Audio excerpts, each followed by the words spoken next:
बिस्मिल्लाहिर्रहमानिर्रहीम। अस्सलाम वालेकुम। हज़रत कराम, मैं हूँ कामरान आगा और आप हमारा यूट्यूब चैनल सवाल पाकिस्तान का देख रहे हैं।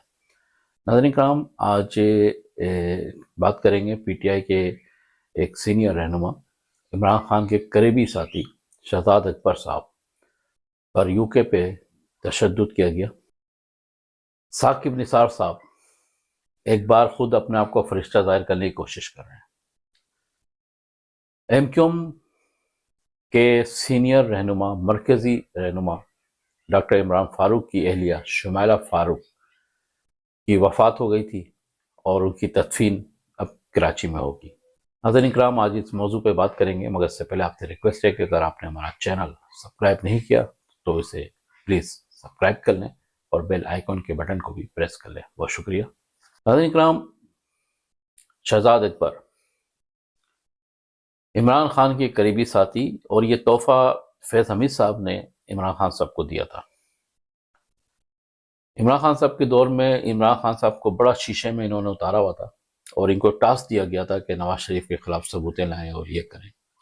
और ये बड़े अपने प्रेस कॉन्फ्रेंस करते थे, धड़ाधड़ प्रेस कॉन्फ्रेंस करते थे और सबूतें पेश करते थे, मगर अदालत में जब जाते थे तो वो सबूत पेश नहीं कर सकते थे। फेक रिपोर्ट इन्होंने पेश करके खान साहब को खुश रखा हुआ था और अपना रोजी कमा रहे थे। शहजाद अकबर साहब जैसे ही पीटीआई पे बुरा वक्त शुरू हुआ, शहजाद अकबर साहब बैरून मुल्क फरार हो गए। मतलब इमरान खान के करीबी साथी इमरान खान को छोड़कर चले गए। अब खबर ये आई थी कि गुज़िश्ता रोज शहजाद अकबर साहब को यूके में उनके घर के में कॉल बेल बजी। जब वो बाहर निकले तो किस नामालूम शख्स ने उनको मुक्कों से मारा, जिसमें उनके नाक और जबड़े जो है उस पर चोटें आई। उसके बाद उनको अस्पताल ले गया और यहाँ ज़ेर इलाज हैं। शहजाद अकबर साहब के हवाले से आपको मालूम है कि सोशल मीडिया पे पाकिस्तानी रियासतों के खिलाफ ये जहल उगरते रहे। बड़ी हिट स्पीच इन्होंने की। अब इन्होंने यूके की गवर्नमेंट को एक एप्लीकेशन दी कि मुझे जान से ख़तरा है, मुझे तहफ़्फ़ुज़ चाहिए। यूके की पुलिस सोच रही है इनको कैसे तहफ़्फ़ुज़ दिया जाए। एक अहम खबर ये भी थी कि शहजाद अकबर साहब इमरान खान की साबिक एहलिया जमाया खान की एक एसोसिएशन है, उस पर भी मौसूफ काम करते हैं। तो इन्होंने हर जगह अपनी गोट मजबूत की भी। नाज़रीन काम, पाकिस्तान का एक सियाह तारीखी दौर जिसमें साबिक जज निसार साकिब साहब थे, अब वो अपने आप को फरिश्ता ज़ाहिर करने की कोशिश कर रहे हैं। साकिब निसार साहब के दौर में क्या इंसाफ मिला लोगों को, ये लोग खुद बताएंगे। क्या उन्होंने आवाम की भलाई के लिए कुछ सुमोटो एक्शन लिया और उस पर अमल दरामद कराया, ये भी कौम बताएगी। डैम के नाम पे कौम को बेवकूफ़ बनाया गया, इसका क्या हुआ, कुछ नहीं पता। तो फरमाते हैं कि इलेक्शन शफाफ होने चाहिए और जमहूरियत की यही बका है। हजरत, आपके दौर में ही इलेक्शन हुआ है, आपने शफाफ इलेक्शन क्यों नहीं कराए? इंसाफ का बोलबाला आपने क्यों नहीं किया? और अगर इतने ही आपने इंसाफ और अच्छाई काम किए तो जितना जितना आप फरमा रहे हैं, तो आप एयरपोर्ट पे और पब्लिक मकामात पे मुंह क्यों छुपाए फिरते हैं? आपको तो सीना चौड़ा करके करना चाहिए। और लोग नारे लगाते हैं साकिब निसार जिंदाबाद, साकिब निसार जिंदाबाद, तो आपको तो मुंह छुपाना पड़ रहा है। तो इज्जता मंतशा व तो जिल्लत मंतशा, ये मेरे रब का फरमान है। एक और खबर है पीटीआई के हवाले से कि पीटीआई ने मुज़ाकरात से इनकार कर दिया। आपको याद होगा कि खान साहब और पीटीआई की लीडरशिप ने महमूद अशरफजई साहब, राजा अब्बास साहब को ये टास्क दिया था कि वो मुज़ाकरात का अमल शुरू करें। और ज़ाहिर है राजा अब्बास साहब और महमूद अशरफजई की एक अच्छी पॉलिटिकल में एक शनाख्त है, हैसियत है। हुकूमत ने उनकी बात को मानते हुए मुज़ाकरात की आमादगी जाहिर की, मगर पीटीआई के अब जो सीनियर रहनुमा हैं वो कह रहे हैं कि हम मुज़ाकरात नहीं करेंगे। अब महमूद अशरफजई साहब और राजा अब्बास साहब के लिए बड़ा सवालिया निशान है कि वो क्या करेंगे, उनकी ज़ुबान की क्या अहमियत हो जाएगी। अब वो मुज़ाकरात के अमल को जारी रखेंगे یا واپس ہو جائیں گے؟ دیکھتے ہیں کیا لائے عمل طے ہوتا ہے۔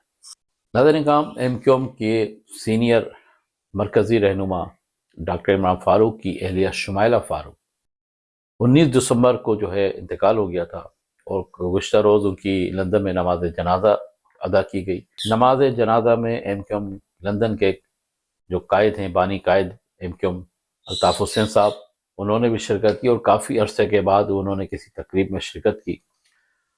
اب ایم کیو ایم پاکستان اور پی ایس پی یہ دونوں بھی جو ہیں فعال ہوئے، اور اس کے بعد کہا یہ گیا کہ تدفین جو ہے وہ کراچی میں کی جائے گی، اور اسی حوالے سے شمائلہ فاروق کے جو گھر والے ہیں ان سے ڈاکٹر فاروق ستار صاحب نے بھی ملاقات کی، ایم کیو ایم پاکستان کے کئی رہنماؤں نے ملاقاتیں کی۔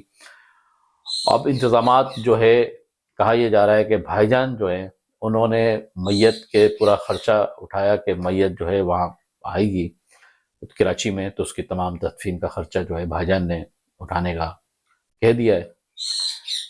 ایم کیو ایم پاکستان چھودائے قبرستان میں اس کو تدفین کرنا چاہتی ہے، مگر شمائلہ فاروق کے جو گھر والے ہیں وہ تاریخ روڈ کے قبرستان میں تدفین کرنا چاہتے ہیں، ان کی نماز جنازہ بھی تاریخ روڈ پہ ادا کی جائے گی۔